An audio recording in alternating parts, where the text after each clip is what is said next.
To be a 35-year-old gay man, undocumented immigrant, being able to talk about my art, I'm very lucky. A lot of the times it's not until we're dead that we are seen as like valuable.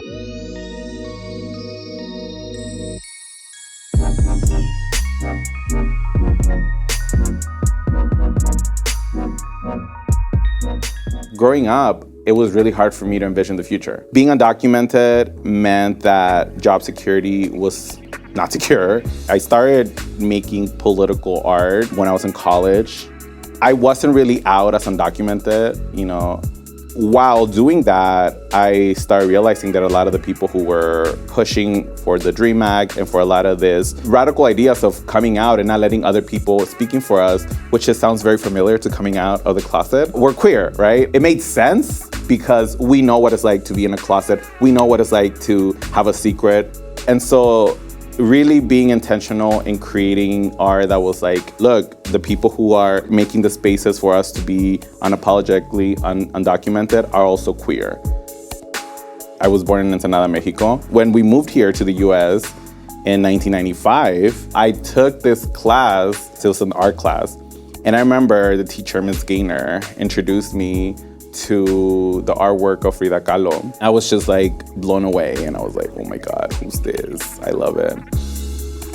It sounds like a cliche for any Latinx artist to name Frida as your favorite artist. The fact that she was unashamed and unapologetic about who she was and she was just putting on her work, it definitely stayed with me because that's kind of basically what I've been doing, you know, being unapologetic about who I am, both as undocumented, as a queer person, as a chubby man. I try to really be authentic, you know, in the artwork that I put out into the world. So that's how I got started.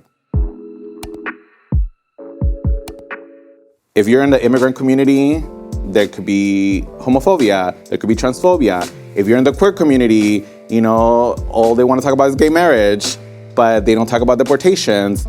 So when I'm making these images that speak to at least two communities, I have to do it because that's part of who I am. Art really sometimes is like the only way for us to like scream and communicate these big ideas that we have. At this point though, in my life, I don't care to convince other people of my humanity. For many years, the narrative in the immigrant community was like, look, America, accept me. I'm a good immigrant, I promise, you know? And that shit's fucking tiring. I tell younger folks and, you know, folks who might be leaning towards using that kind of language, I'm like, look, they already don't like you. I think as immigrants, we are a lot of the times forced to constantly convince people that we are good people. But in reality, we're flawed people like everybody else. I grew up watching all kinds of movies about white people being very imperfect, and they were getting Oscars and they were getting, you know, applauded for being real. One of the things that I'm interested in exploring is this idea that I'm an imperfect immigrant.